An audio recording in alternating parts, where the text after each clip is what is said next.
Welcome to the Prepper Almanac and our ultimate guide for preppers. We're about to embark on a mission into the heart of preparedness. Today, we're going to discuss the top prepper terms and acronyms you need to know to be prepared for any scenario. We'll have over 50 of them for you to ponder, some of the terms you have most likely heard of but some you may not have. So hopefully you pick up a new term or two that you can incorporate in your prepper thought process. It's about knowing the language of survival, understanding the code that unlocks a world of preparedness. We'll go through these quickly and not drone on, and if we miss any, leave your thoughts in the comment section below. Let's get started. Your BOB or bug-out bag is your best friend when the unexpected strikes. Make sure you have one ready with all of your prepper gear. We have separate videos on the channel discussing what should be in the bag. TEOTWAWKI, the end of the world as we know it, is what we prep for. We also prep for other scenarios too, but this is the scenario preppers are known for. Oh, isn't there a song about it too? EDC is being ready for anything. EDC is your everyday carry and are the tools you have on you at all times. INCH is a one-way ticket. It means I'm never coming home and also means you're prepared to leave it all behind. WROL is during a lawless and unforgiving situation. WROL is without rule of law and a situation where survival instincts take over, and it's probably when a complete societal collapse scenario happens. Now stay under the radar. OPSEC, or operational security, is crucial to keep you and your supplies safe in any prepper situation. A BOL is your safe haven, your BOL or bug-out location is your pre-planned refuge from danger. The BOV is your escape route. Your BOV, your bug-out vehicle, gets you to safety when time is of the essence and you need to escape from danger. MREs can fuel you for survival. MREs, or meals ready to eat, keep you going when other food sources are scarce. And ask any military personnel what they taste like. What about a Faraday cage with shielding technology? A Faraday cage or bag can be a lifesaver, protecting electronics from a potential EMP blast. This can protect you from nefarious players. An EMP can be the silent threat. An EMP or electromagnetic pulse can cripple our technology that we are so dependent on in an instant. Grid down means no power, no communication, and a whole new set of challenges. This is one of the main reasons why preppers prep, because grid down scenarios are very realistically possible. How about generically? What is a prepper? A prepper is someone who understands that being ready is not being paranoid. A prepper is someone who actively prepares for potential disasters or emergencies by gathering materials and making plans for survival. What is a survivalist? A survivalist takes preparedness a step further, mastering skills to thrive during uncertain times. A survivalist is someone who believes that societal collapse is imminent and prepares for it by stockpiling supplies, developing self-sufficiency skills, and often acquiring weapons for self-defense. Now a cache. A cache is a hidden stockpile of supplies, a lifeline in desperate times, and I would suggest multiple stockpiles. Homesteading is about self-sufficiency, growing your own food, and living off the land. For a prepper, homesteading is not just a lifestyle choice. It's a strategic approach to increasing self-reliance and building a more resilient and secure future, especially in the face of potential emergencies. Living off-grid means disconnecting from public utilities and embracing independence. Renewable energy is another term preppers will use, especially as they are trying to be self-sufficient. Sources of this type of energy are solar and wind power, which are essential for off-grid living. Water purification is another one that preppers use. Most people know what this means, but I needed to add it because it's a popular discussion point with preppers. Knowing how to purify water is essential, turning potentially deadly sources into drinkable water in a pinch. First aid skills are non-negotiable, allowing you to treat injuries and potentially save lives. So be sure to brush up on your skills and make sure you have a kit handy. Self-defense is not about aggression, it's about protecting yourself and your loved ones. Be sure to brush up on those skills. When money loses its value, bartering or trading goods and services becomes the new economy.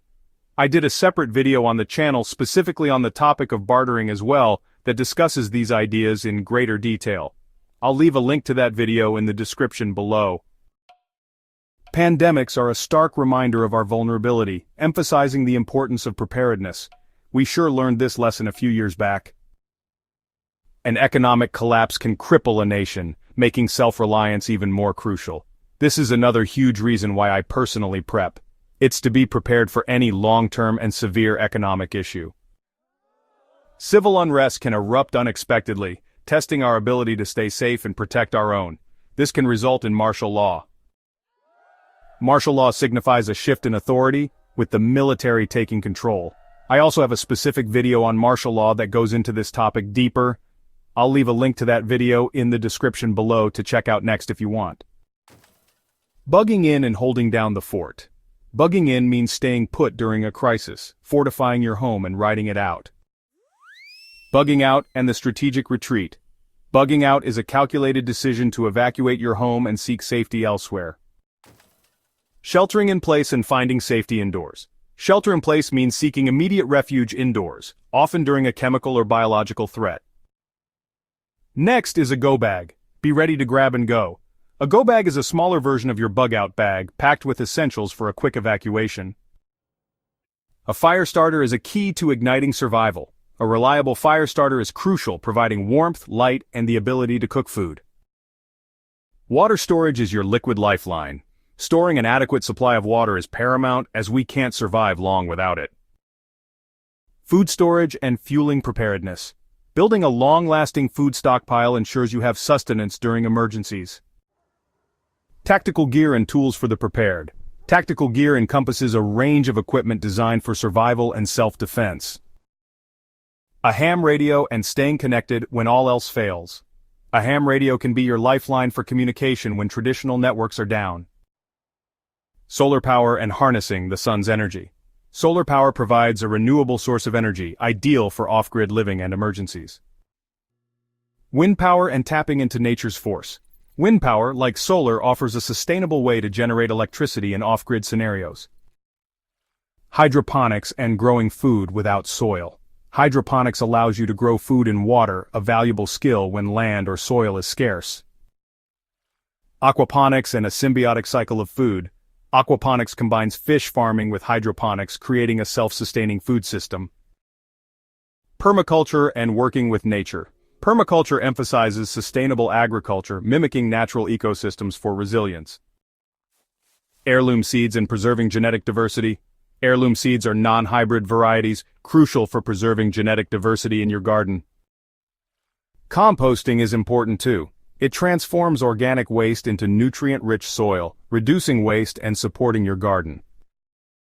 Rainwater harvesting conserves water, reducing reliance on municipal systems, and providing a backup source.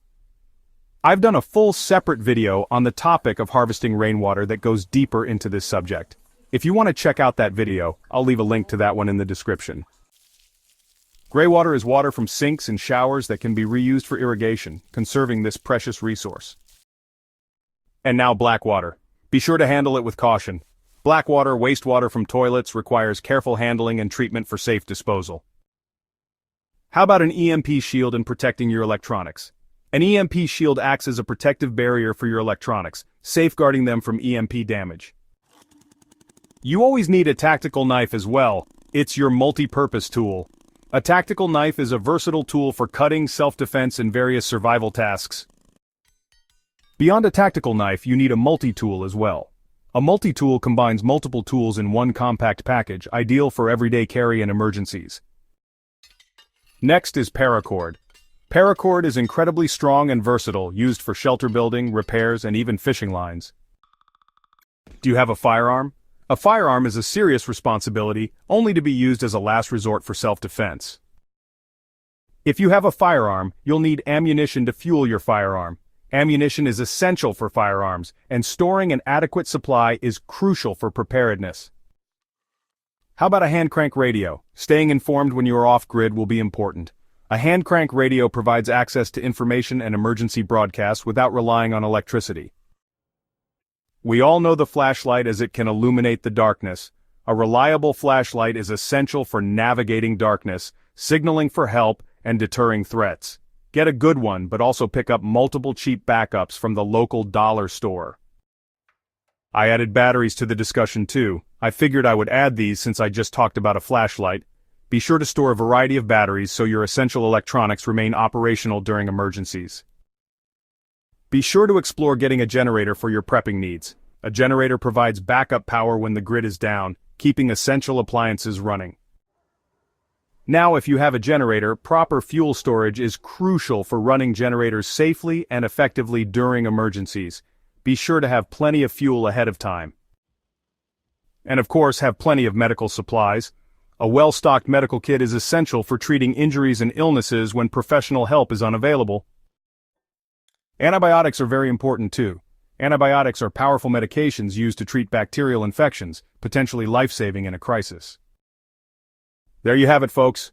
The over 50 terms and acronyms that preppers should know.